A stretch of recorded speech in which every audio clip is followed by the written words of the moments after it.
And if you're even slightly distracted, you're not thinking about the text message that your bank has sent you going, we will never call you. Hello. Hi. How's it going? Yeah, really good. How are you? Yeah, good. Welcome to the podcast. I'm so excited to be here. Good. Well, that's a good start. Do you want to tell us a little bit about your background and what you do before we kind of get into the conversation? 100%. So I run a business called Get Your Shit Together. Excellent. We've slightly had to rebrand it as GYST because some companies don't like the word shit, but I say it anyway. But essentially what we do is we work with companies going in there, helping them better understand the impact that pressure has on an individual, what it looks like in a team setting, and the ripple effect across an organization and what you can do about it. Excellent. And that's exactly why we wanted you on the podcast, because you have got jack shit to do with cyber, but a lot to do with how you work under stress, pressure, and how to deal with that. So most people, I reckon, would say that they work really well under pressure. Yep. Do they? How they think they perform under pressure when you ask them when they're not under pressure is so interesting. They always say, I think I do this and I behave this way and this is how I perform. And then what we actually see is it's usually something vastly different. So I would say more often than not, how people think they behave under pressure and how they actually do behave under pressure is really different, but they're not aware enough of what they do. Fair. Yeah.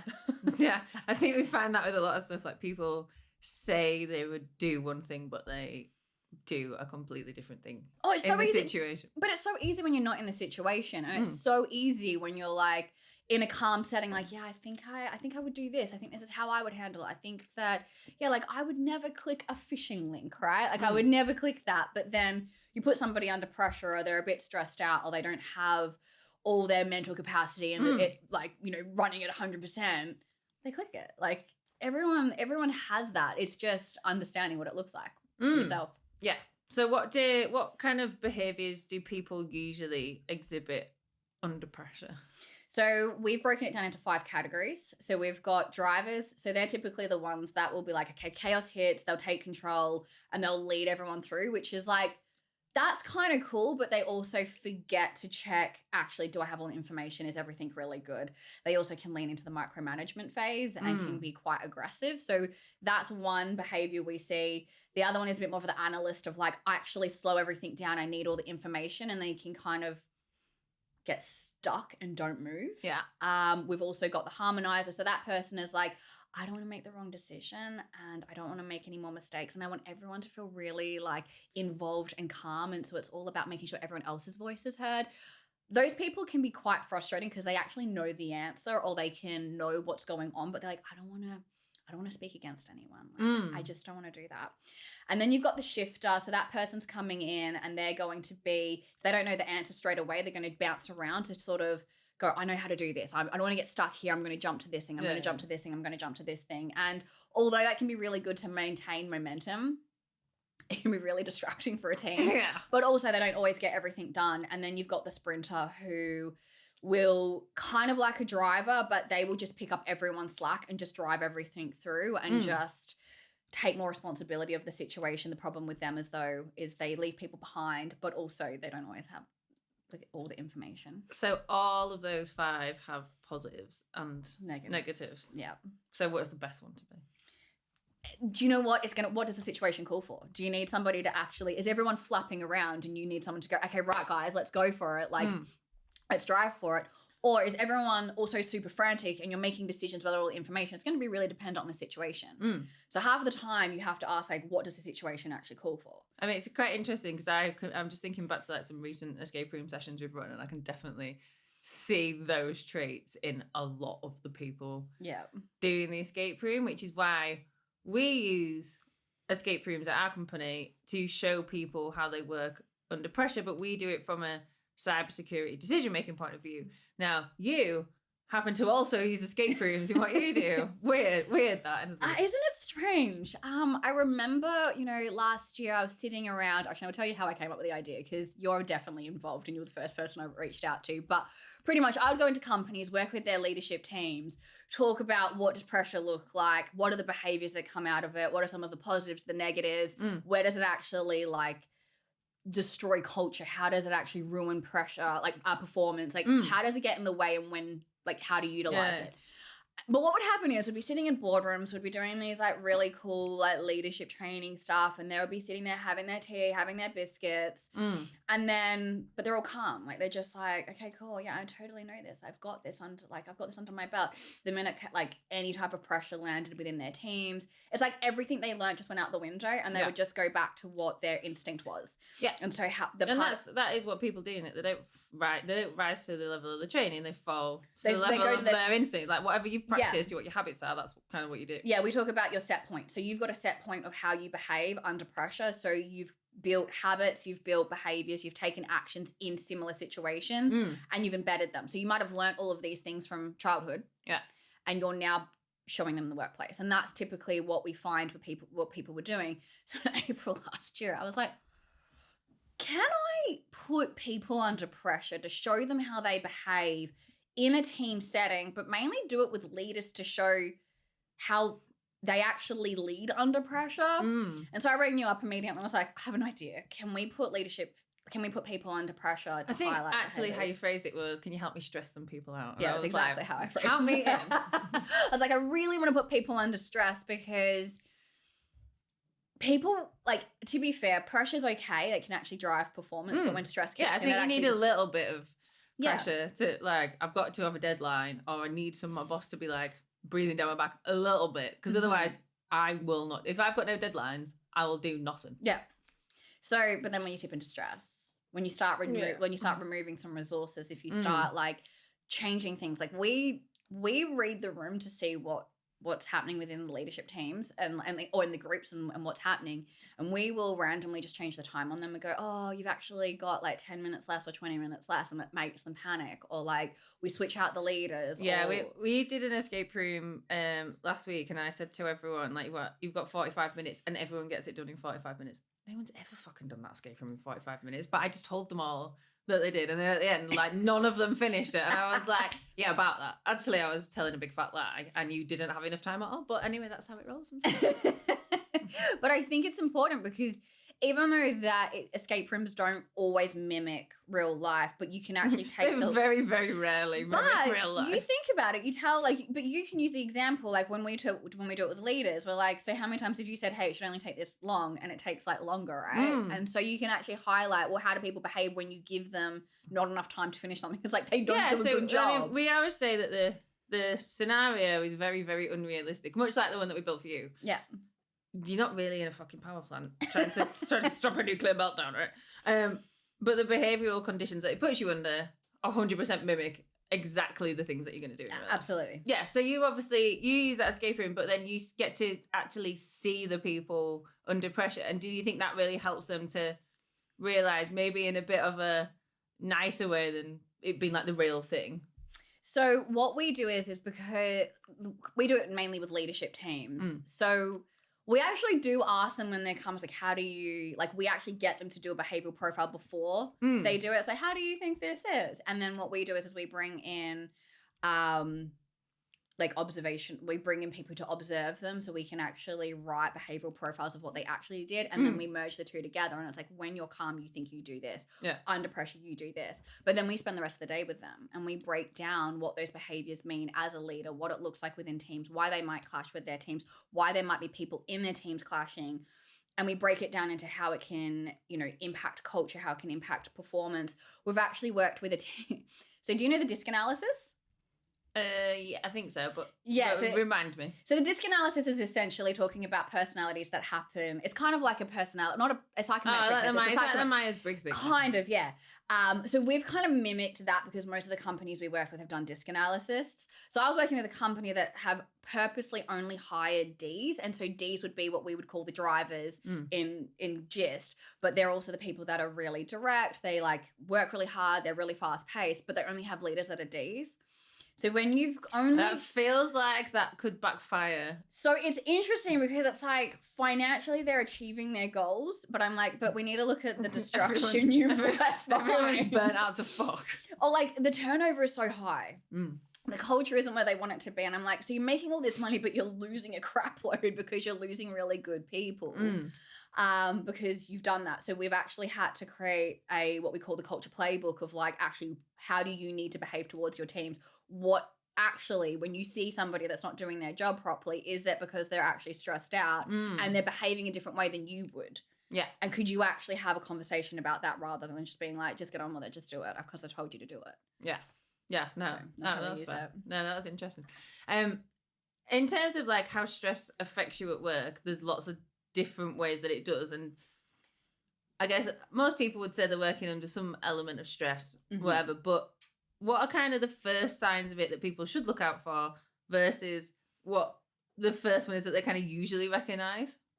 So what we do is we like how we view it is we bring up the pressure performance curve. So we actually show people when pressure is working for organizations and what that looks like, what it looks like for an individual. And we also really embed that everyone's pressure performance curve is unique to them. Yeah. And then we start looking at, okay, when does that pressure start to tip into stress? And more often than not, it's usually there's a lack of resource, whether they don't feel like they have enough time, energy, skills, support, or reward or something like that. So we kind of hyper focus on that. But realistically, what happens when someone's under stress? More often than not, the first sign is that they've changed their habits. So usually they're performing really well. So it's actually not impacting their performance. If anything, it's actually driving performance. So that person might be, you know what, like I'm going to work a little bit later today. I'm going to be on Slack. I'm going to be on emails. I'm just going to quickly send over this proposal outside of core working hours. Yeah. They might start sacrificing sleep, downtime, exercise, diet, whatever it is. That's usually the first signs. But the most interesting thing is when you work in an organization, especially a fast-paced organization. They're like good positives. Yeah, like, oh my God, you're doing your job and you're working extra hard. That's amazing. Keep going. Yeah, so you get positively reinforced externally, but you're also internally like reinforced because you're like, I'm doing a really good job, I'm achieving my goals. And so you've already created a set of behaviors and habits that aren't sustainable.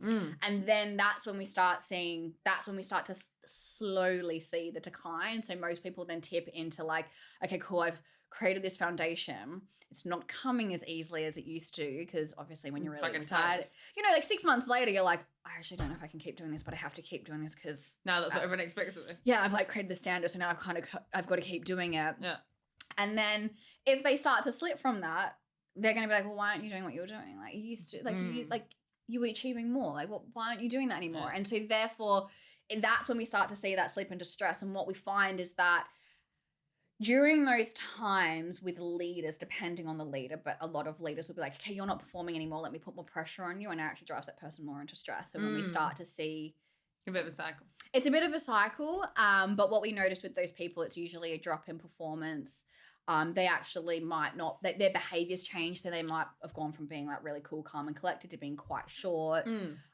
Or the other one is they might be really bubbly, engaged, adding a lot of value into the team conversations and things like that. Maybe they're starting to withdraw. So that's some of the signs that's where you kind of got to go, okay, something's not quite right. And then you want to stop them there because if they go further, you're going to be in way more trouble down the track. So when people are actually like under stress, that's, like you said, that's when stuff starts slipping. Yeah. Can you fix how someone works under pressure, or do you have to fix, is it like the person that needs to change, or is it the conditions around them that we need to kind of fix? It's really dependent on the situation. So if I go into an organization and let's say you have an environment where no one can work efficiently and effectively, and that is so obvious. Like we've all gone into companies or we've all worked for people where the leadership is so bad that no one can actually perform at any kind of level because the conditions just aren't right. Yeah.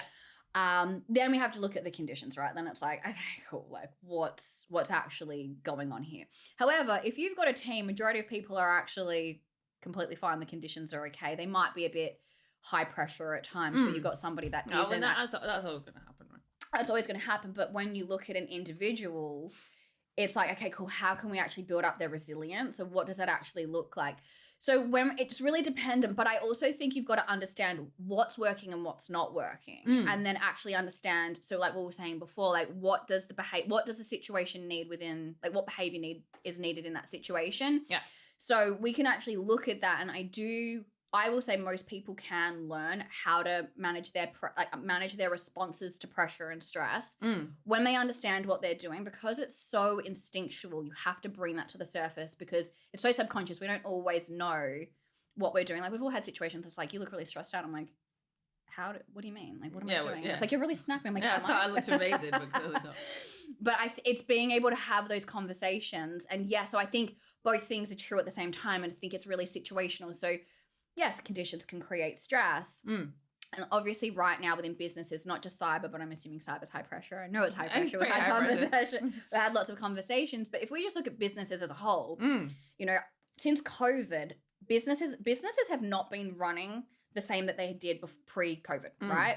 So there's been a lot more pressure, and a lot of companies were kind of like, okay, cool, we'll just wait until COVID's over. Okay, this isn't going away. Like we can't just like... because people got into like a new way of doing things then, didn't they? And then it was like, well, you all work at home and you work longer hours at home. So there's that, but also just how people were profitable in their businesses as well. So the decisions they made were really different.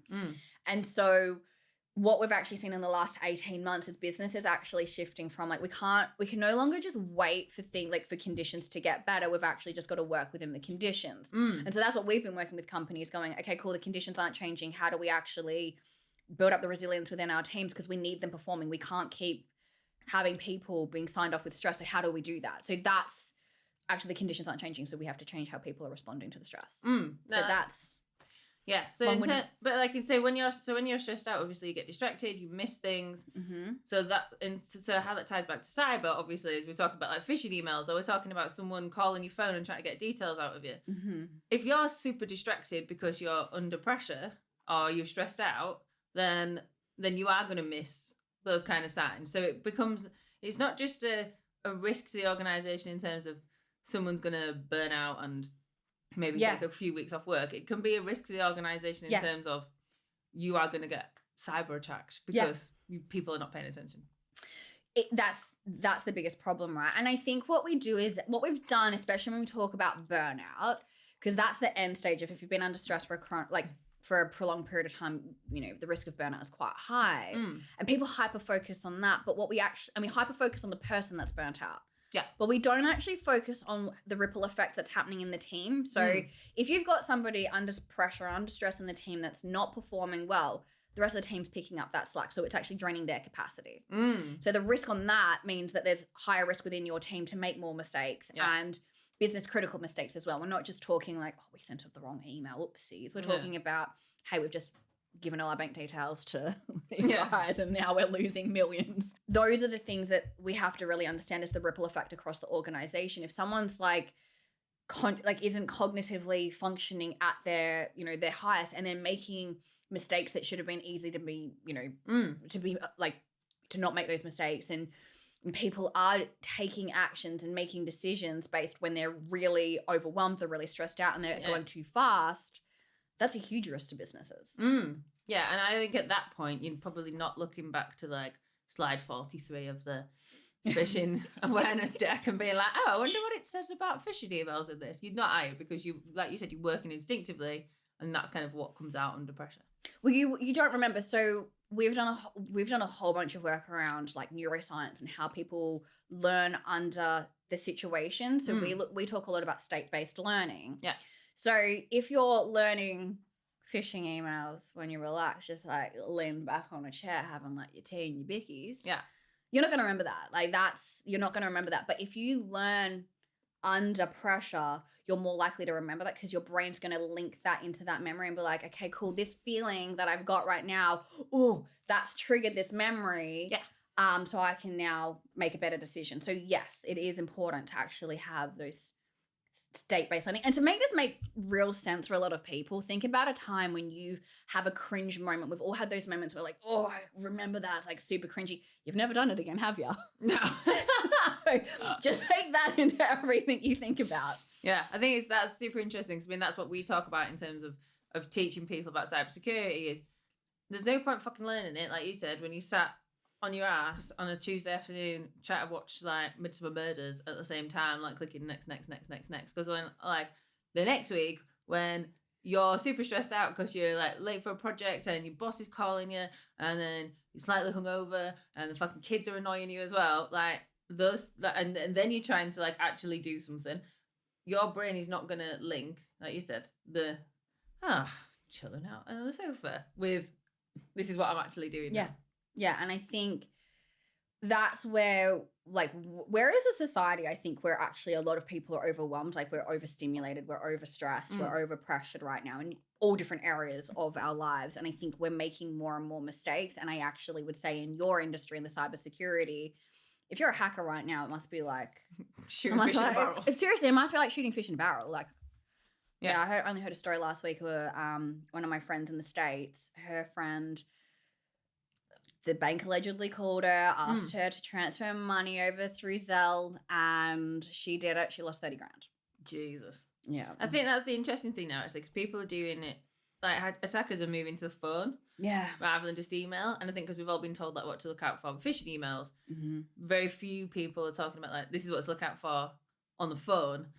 And on the phone, you can put people under a lot more pressure. Because an email, I can choose whether to read it or ignore it. But the phone, I mean, I can choose not to pick it up, I guess. But most people pick up the phone. And then as soon as you're on the phone, that's it. The pressure can really get like laid on them. Yeah, they can make you like, they can put that time pressure on you. They can create a sense of urgency. And if you're even slightly distracted, you're not thinking about the text message that your bank has sent you going, we will never call you. Yeah. Like, you don't think like that. Like, you're just 100%. Like, oh my God, my kid's screaming. They're just wanting food, or they're wanting whatever it is. Yeah. And the likelihood of giving, and then that person's giving you pressure. You're like, okay, let me just get my card out. Yeah, like, so it's interesting because in terms of like how people attack you, what they usually do is they'll tell you, here's a problem, but here's a really quick way to get out of the problem. Yeah. Obviously, now the way to get out of the problem is to probably transfer them some money or whatever it is. But because you are so like, shit, I need to get through this problem and I've got a million other things to do. And now I've just added this extra thing to my list. Oh my God, how am I going to fix it? You're like, oh, the savior's there, right? I'll just do the thing that they want. Yeah. And we've all been in situations like that. Like, and that outside of cyber, right? We've all done stupid decisions when we've been under pressure or stress, whether we've forgotten to do something. I literally was driving to the train station the other week. I've driven that drive thousands of times. Yeah. I was on the phone. I had a customer on the phone who was saying we'd not done something properly, yada, yada, yada. I'm trying to sort that out while I'm driving. Missed a fucking turn-in. Ended up in a traffic jam. Missed my train. Yeah. But it's a drive that I've taken like a million times. Yeah. Because I was distracted and under pressure. Yep. And we all have had those situations. So, fix it in 60 seconds. Okay. I hope you're ready for this one. So, the picture for you today is we've got an email inbox that is asking people to do some training, but the inbox is also very full of other shit. Okay. How would you fix that? Like, what do we need to do to kind of get noticed in and amongst all of the other noise that's in our inbox? So you want me to fix this, like how to actually make it stand out more? So like you want important information regarding cybersecurity. You want that to be the number one, right? Yeah. So you're asking me to do like a marketing thing right now? No. So I'm saying we've already got a really full inbox, right? Okay. So how do we how do we fix like the stress and all this shit around that?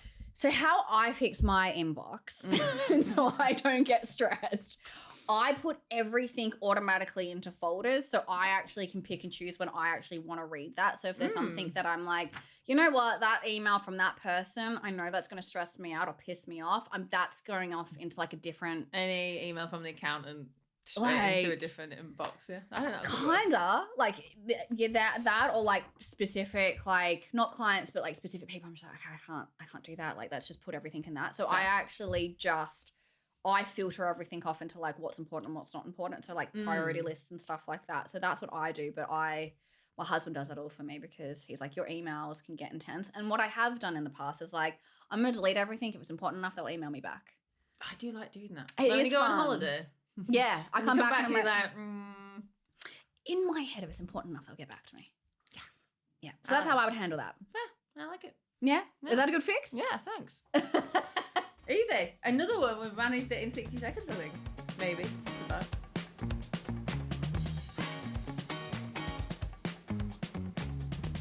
In cybersecurity, fear is often used as a big lever. I can see you already going, it's often used as a big lever, so we're like, we'll use fear-based messaging. We'll say if you don't get this shit done, then this bad thing's going to happen. In your experience, does fear support anything positive in terms of how you behave? No. So what fear does is no. So I'll say what I will say, and I'll talk about a company that I'm now working with because of a fear-based manager. Yeah. So if you think about when you're under pressure or you start tipping into fear, what do most people do?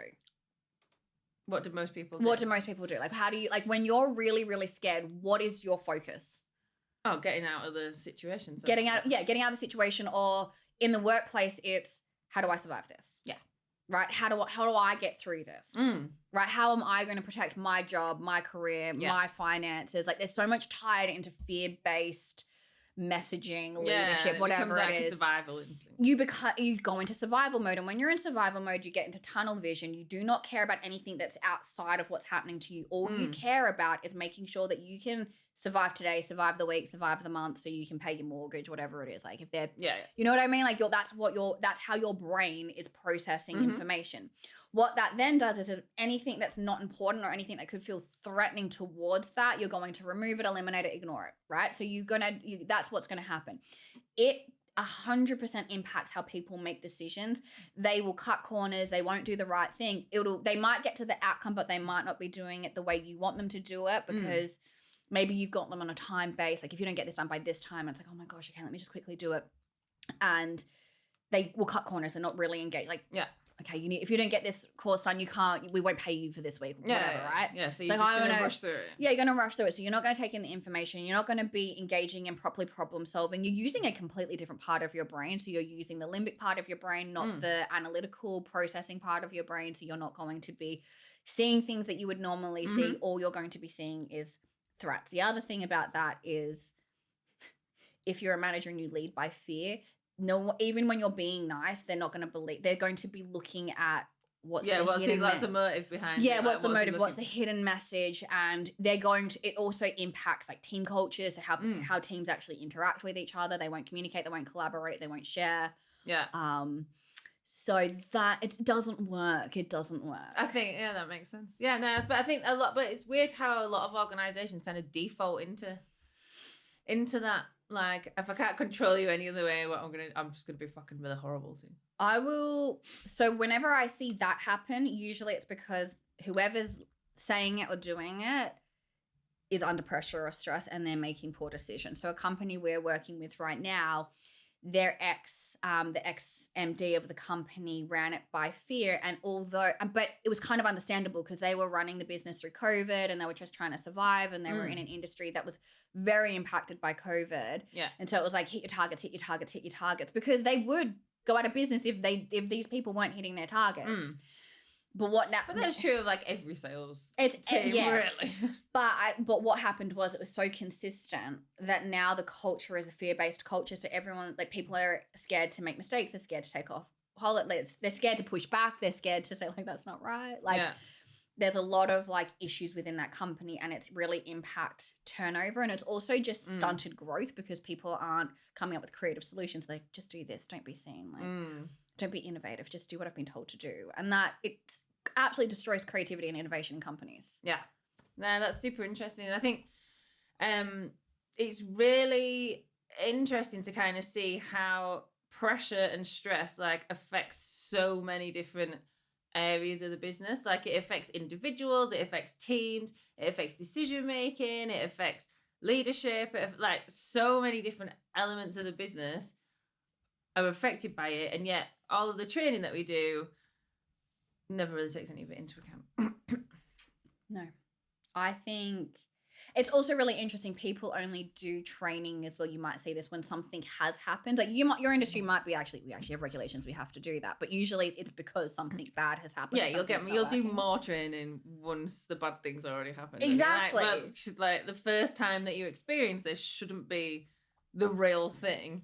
Yeah. We should be training and exercising these feelings, because I think that's the super interesting thing about cybersecurity is that, well, probably not actually that interesting, but we tell everyone like the information, but there's no feeling that goes along with it. So we give people the knowledge, but then you have to tie it to an emotion. Yes, you have to tie it to an emotion. if we think about it just from a standpoint, we remember things when there's a heightened emotion, good or bad, right? Like, so if we learn something, like what I was saying with the cringe moments, like we've all had situations like, oh, why did I do that? You never do it again because it made you cringe so much. Yeah. But then there's also going to be times where you are going to see something and it's going to trigger an emotion that makes you super happy, and you're more tied to it, so you're going to remember it more. So we do need to tie a learning with emotion so we can actually remember it more, and especially if that emotion is aligned with how we're learning. Now, does that mean if we stress the absolutely crap out of people, they're going to remember it? No, we have to find a balance. So that's why the escape rooms are really good, because it's not high stakes. It's not high stakes, but your brain considers you're in a situation. Like, you're in a situation where, oh fuck, you don't want to look stupid. Yeah. I think you get some of the pressure without getting like anything necessarily bad happening, so you can play that bit. You're still triggering the same emotions. Like, we make everyone get super competitive, and so we only say only one team can survive. Yeah. So like, it's not fun just for kill anyone. People. Yeah. But that also is like, I don't want to be the last person, and so but it's a trickle down effect. You want to be the first person, so you're fighting to be the first person. Yeah. But then the minute that all the teams start to like shrink, you're like, I don't want to be the last person, so it increases as well. So it's interesting on how you can utilize play as a way to actually trigger the emotions that you want them to without high stakes. Yeah, because I think the escape room that we built for you, didn't we do that thing where it was like, we say the first person to finish this exercise has to be the leader for the next one, but then actually we change it. We just go, actually we meant the last person to finish this exercise, and then we just mix it up. Oh, now we also what we also did was, this was really funny. This was the funniest thing we did. We actually said that no one could talk to each other in the first exercise, so they couldn't communicate. And then we also said, like, we don't do this all the time, but then what we also do is like, you can't move forward and you can't touch the lockbox until the last person in your group has finished the first exercise. Ooh. And we did this with a team of leaders. Actually, they're all from different businesses. And I think it's so much better when they don't know each other. It's really great. Like, it's really funny. So this one guy finished in 3 minutes, like, just was like, oh, I get it. Like, I just figured it out. Yeah. And there was another guy that was like, we're at like the 12-minute mark. And he's getting super flustered because he's seen everyone else and he's holding everyone else back and he's feeling really bad.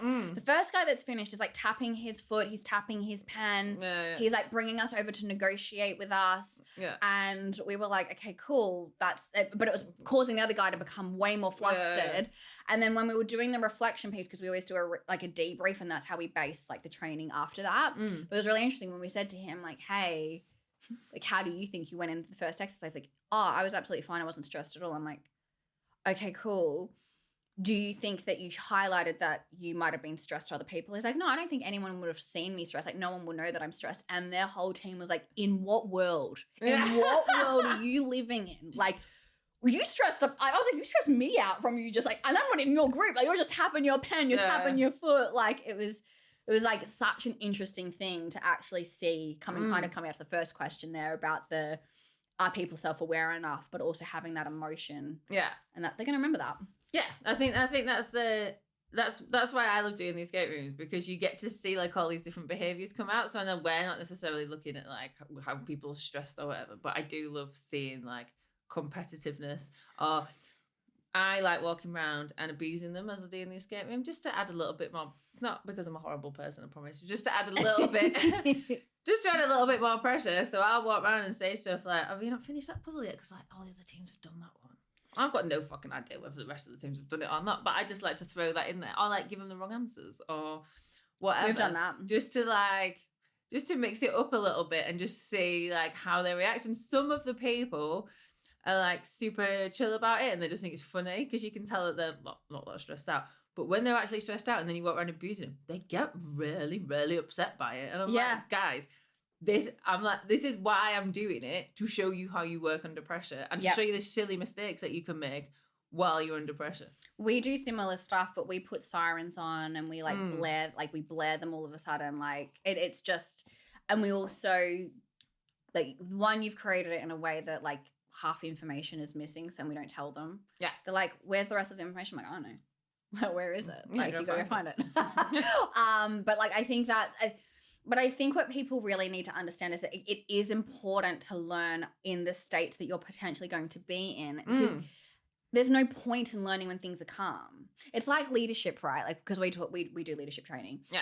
It's like, you know, we can all talk about, like, you know, I talk a lot to SaaS companies, and a lot of the people that were originally in SaaS that actually built these like businesses that exited to like these unicorn kind of businesses, those leaders are actually really struggling right now because they learned how to lead in like the golden era of SaaS. Yeah. So they were like, I exited like a billion pound business. And it's like, yeah, but now you can't work in a business where the VCs aren't just throwing you cash. Yes.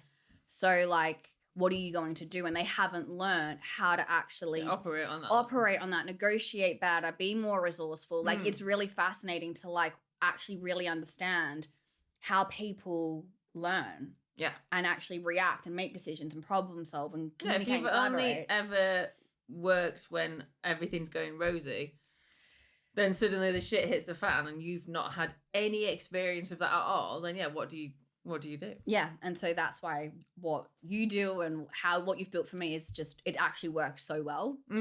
Yeah. No, I think it's good. And I think it's good. It's interesting to see how we're both using the same type of learning for different outcomes. Yeah.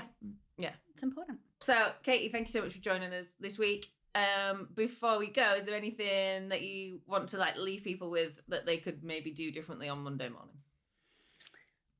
What I would say to people that they could do differently on Monday morning is be super aware of what you do under pressure and start actually bringing up the behaviors, and don't just think about it at work. Think about how you behave at home, how you behave in relationships, all those types of things, because I promise you they sneak out under pressure regardless of the situation. Yeah.